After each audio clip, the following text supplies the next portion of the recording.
boss, wala kami sa Binangonan. Dadaan muna kami sa ate ko. Maghahatid lang kami ng damit ng aking anak kasi dito daw siya matutulog.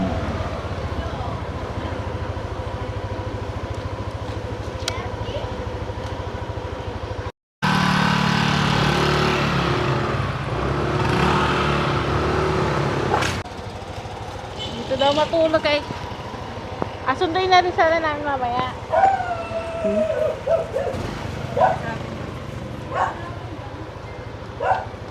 Ayun.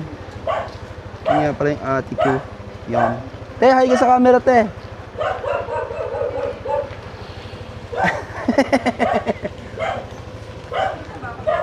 Ay, hello.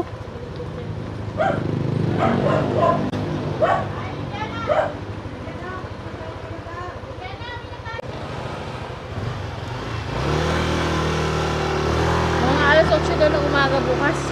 Sino? Eh, paano yun? Deliver sa ano? Eh di mga 7:30, magkikipag ka na.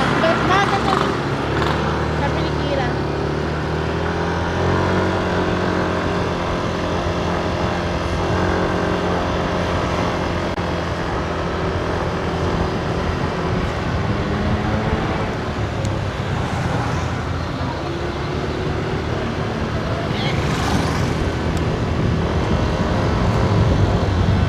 Biyahe lang kami mga boss sa Binangonan.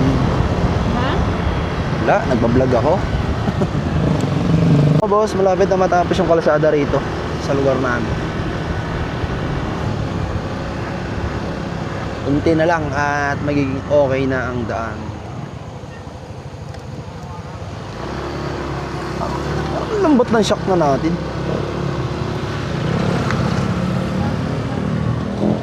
Baka may ibig sabihin na naman ah. Hindi pa. Oh, traffic. Traffic ata. Traffic ba? Meron. Tayo sa tamang daan. Ano ko traffic eh. Kaya pala hindi na masyadong traffic. Oo, kasi pinapadaanan na dito. Pero pag nasira na to, traffic na naman. Sino na sirain niya para naman. Pag nasira na yung kabilang side, traffic yan.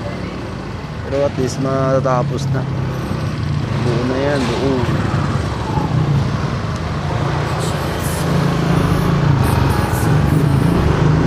Ngaw eh.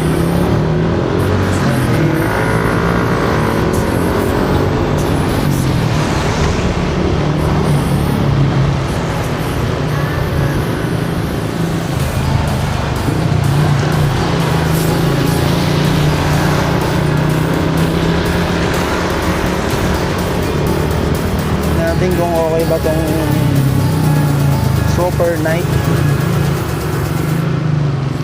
tinatawag na ni DJI. Napakadilim dito mga boss. Dilim dito sa lugar na to.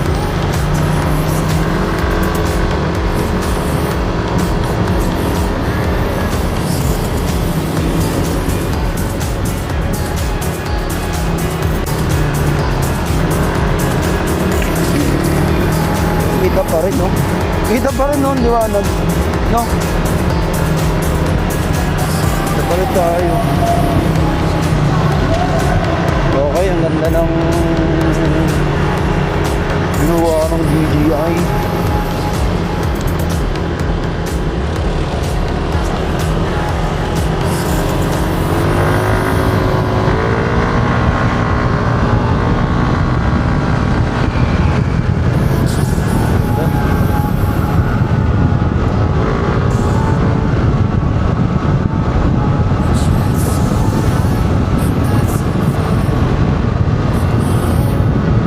Dito mga boss, pero okay naman at maliwanag pa rin ang ni DJI 360.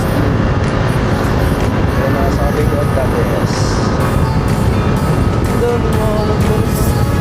kitang kita ang muda. Pero ano, pag ninakawag ka ng motor na gabi, kung di mananakaw yung camera mo,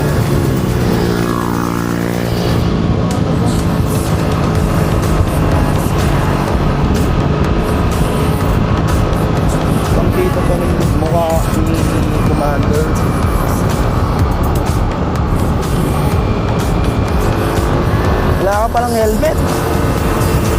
Lamig. Ay, hug mo ako.